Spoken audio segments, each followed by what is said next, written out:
নমস্কাৰ জয় জয়তে আপোনালোকৰ শ্ৰীচৰণত সেৱা জনাই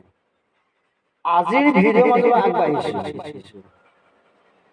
আজিৰ বিষয়ভাগ হ'ল শ্ৰীমদ ভাগৱতৰ দ্বিতীয় স্কন্ধৰ 44 নং পৃষ্ঠাৰ দুলৰী পদ এভাগ বিশ্লেষণ কৰিবৰ বাবে আগবাঢ়িছোঁ। পদভাগ হ'ল অন্য দেৱী দেৱ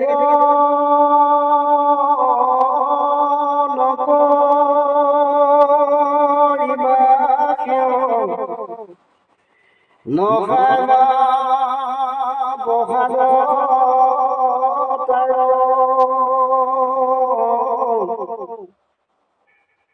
মূৰ্তিকো নচাবা গিহু নপহিবা ভক্তি হবে বিচাৰ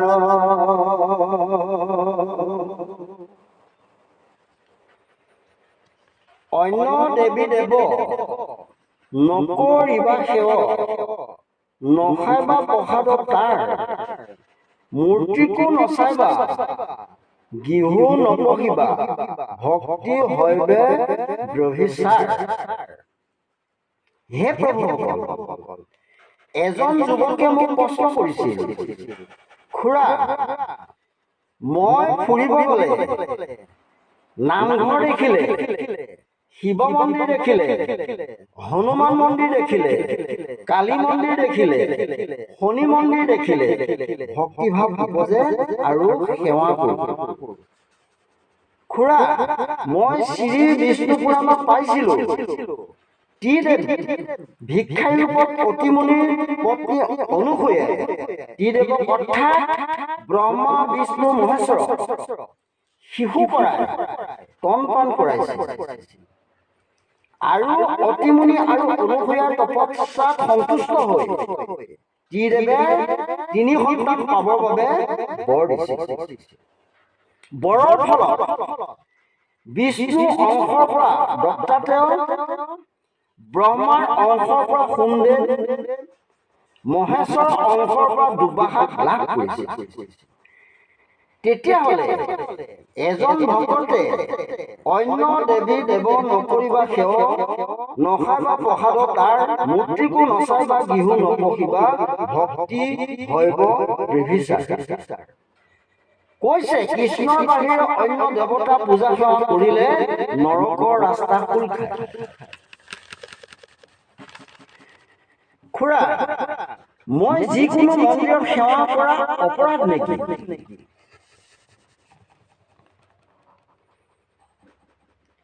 এতিয়া মই কম কৃষ্ণ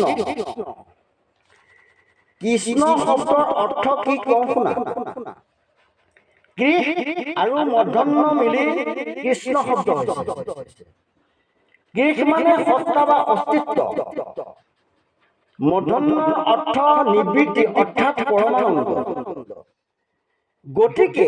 কৃষ আৰু মূৰ্ধন্যৰ মিলন অৰ্থ অস্তিত্ব বা সত্তাৰ সৈতে পৰমানন্দৰ মিলন, অৰ্থাৎ অস্তিত্ব চৈতন্য আৰু পৰমানন্দৰ মিলনৰ নামেই হ'ল কৃষ্ণ। আকৌ কৈছো, অস্তিত্ব চৈতন্য আৰু পৰমানন্দৰ মিলনৰ নামেই কৃষ্ণ। শিৱ শিৱ অৰ্থ হ'ল তালবীয়া স মানে নিত্য সুখ আৰু আনন্দ। ইকাৰ অৰ্থ পুৰুষ আৰু ওৱাবৰ অৰ্থ হ'ল অমিত শক্তি। এই হ'ল শিৱ। যদি অন্য মন্দিৰলৈ গ'লে নৰকৰ দুৱাৰ খোল খায়, তেতিয়াহ'লে শ্ৰীমন্ত শংকৰ গুৰুজনাই কীৰ্তন ঘোষাৰ নাম অপৰাধত দেখিছে, তুমি কীৰ্তন পুথি খুলি চাবা। গুণ নামযত বিষ্ণু শিৱৰ তাক ভিন্ন বুদ্ধি কৰৈ যিটো নৰ নামৰ সিও মহা অপৰাধী নৰকত পৰৈ দ্ৰব্যে নবাধি। আকৌ কৈছো, গুণ নামযত বিষ্ণু শিৱৰ তাক ভিন্ন বুদ্ধি কৰৈ যিটো নৰ নামৰ সিও মহা অপৰাধী নৰকত পৰৈ দৈব্যে নবাধি গুৰুজনাই কীৰ্তন ঘোষাৰ প্ৰহ্লাদ চৰিত্ৰত লিখিছে কেশৱ শিৱ শিৱ ঘোষিও সদায় ৰাম নাম বিনে বান্ধৱ নাই গুৰুজনাই কীৰ্তন ঘোষাৰ হৰমহৰ সপ্তম কীৰ্তনত লিখিছে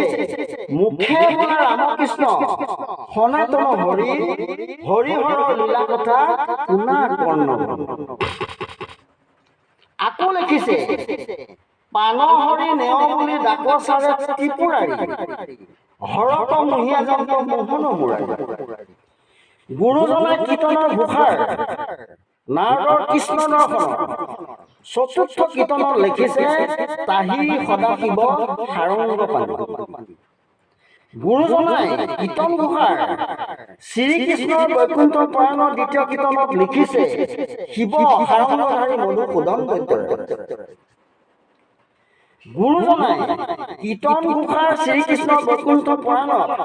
151 নং ঘোষাভাগৰ পদত লিখিছে কুকুৰ চিগালৰ গদব্বৰু আত্মাৰাম জানিয়া সবাকো পৰি কৰিব প্ৰণাম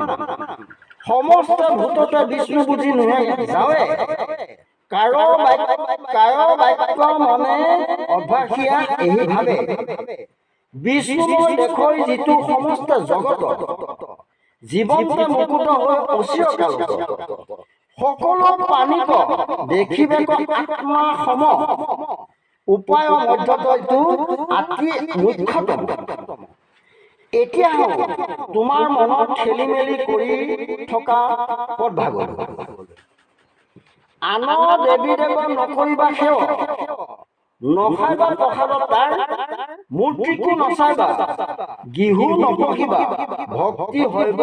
গ্ৰেভিচাৰ আন দেৱী দেৱ নকৰিবা সেৱ অৰ্থাৎ বিষ্ণু মন্দিৰ শিৱ মন্দিৰ হনুমান মন্দিৰ শনি মন্দিৰ কালী মন্দিৰ দেৱী দেৱতাক পূজা সেৱা নকৰা কথা কোৱা নাই নখাইবা প্ৰসাদতাৰ সেই মন্দিৰৰ প্ৰসাদৰ কথা কোৱা নাই মূৰ্তিকো নচাইবা গিহু নপঢ়িবা সেই মন্দিৰৰ মূৰ্তিক নোচোৱাৰ কথা কোৱা নাই সেই মন্দিৰৰ গৃহলৈ নোযোৱাৰ কথাও কোৱা নাই ভক্তি হৈব বিভিচাৰ সেই মন্দিৰত প্ৰৱেশ কৰিলে ভক্তি বিভিচাৰ হোৱাৰ কথা কোৱা নাই যদি গুৰুজনাই এই অৰ্থত ক'লেহেঁতেন তেনেহ'লে কীৰ্তন ঘোষাত উপৰোক্ত ঘোষাবোৰ নেলিখিলে গুৰুজনাই এই পদৰ আধ্যাত্মিক তত্ত্ব এইদৰেহে প্ৰকাশ কৰিছে এই আধ্যাত্মিক তত্ত্ব তুমি শুনা অন্য দেৱী দেৱ নকৰিবা সেৱ ইয়াৰ আধ্যাত্মিক তত্ত্ব হ'ল অপদেৱতা বৰ্জন বহি জগতৰ মূৰ্তি বা দেৱতা বুজোৱা নাই আমাৰ দেহত থকা আসুৰিক 6জন দেৱতাক বুজাইছে সেই দেৱতা বা ৰিপুকেইটা হ'ল লোভ মোহ কাম ক্ৰোধ মদ মাৎসৰ্য এই 6জন দেৱতাই হ'ল অপদেৱতা যেতিয়া আমি এই অপদেৱতা হৈ কাম কৰোঁ আমি প্ৰভু ভগৱন্ত কৃষ্ণক পাহৰি অপদেৱতাৰ সেৱা কৰোঁ গতিকে আমি অপদেৱতাক ত্যাগ কৰি কাৰো বাক্য মানে ঈশ্বৰৰ সেৱা কৰিবৰ বাবে গুৰুজনাই উপদেশ দিছে নখাইবা প্ৰসাদতাৰ ইয়াৰ অৰ্থ বেয়া দ্ৰব্য বৰ্জন ইয়াত প্ৰসাদ মানে মন্দিৰত দিয়া প্ৰসাদক বুজোৱা নাই ইয়াত ভোগৰ বস্তু বুজাইছে যি খালে আমাৰ দেহৰ শক্তি যি খালে আমাৰ দেহৰ ক্ষতি হয় হিতাহিত জ্ঞান শূন্য হৈ পিতৃ মাতৃ ককা ভাই বাই ভনীক চিনি নোপোৱা হয় এই নিচাযুক্ত দ্ৰব্য গ্ৰহণ কৰাৰ ফলত মানুহৰ আধ্যাত্মিক শক্তি নাশ হয় আৰু ভক্তি পথৰ পৰা বিচলিত হয় গুৰুজনাই সেই প্ৰসাদৰ পৰা বিৰত থকাৰ উপদেশ দিছে মূৰ্তিকো নচাইবা গৃহো নপঢ়িবা ইয়াৰ অৰ্থ হ'ল চকু মুদি থকা নহয় কুদৃষ্টিবদ্ধ যিবোৰ দৃশ্য বা ছবি চালে আমাৰ মনটো অপবিত্ৰ হয় বা কামনা ভাৱ ভোগৰ লালসা জাগৃত হয় সেই বেয়া দৃশ্যৰ পৰা চকু অঁতৰাই ৰখা যি চালে আমাৰ আধ্যাত্মিক চিন্তা নষ্ট হয় তাৰ উদাহৰণস্বৰূপে ভাগৱতৰ অজামিল ব্ৰাহ্মণ সেইবোৰ বৰ্জনীয় মূৰ্তি গৃহ মানে আন দেৱতাৰ মন্দিৰ নহয় বেয়া সংগ বা বেয়া পৰিৱেশ যি ঠাইলৈ গ'লে বা যি মানুহৰ লগত থাকিলে আমাৰ মনটো আধ্যাত্মিক দিশৰ পৰা আঁতৰি আহে আমাৰ বিবেক বুদ্ধি নষ্ট হয় আৰু আমি বেয়া পথলৈ যাত্ৰা কৰোঁ গুৰুজনাই সেইবোৰ ত্যাগ কৰি প্ৰভু চৰণলৈ অহাৰ উপদেশ দিছে ভক্তি হইবে বিৰিচাৰ ইয়াৰ এক প্ৰভু ভগৱন্ত কৃষ্ণৰ চৰণত স্থিৰ থকা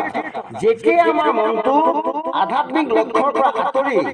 অপশক্তি দেৱতাক ওচৰত আত্মসমৰ্পণ কৰোঁ তেতিয়া ভক্তি ধৰ্মত ৰভিচাৰ হয় য'ত কোনো জাগতিক স্বাৰ্থ নাই কোনো কামনা বাসনা নাই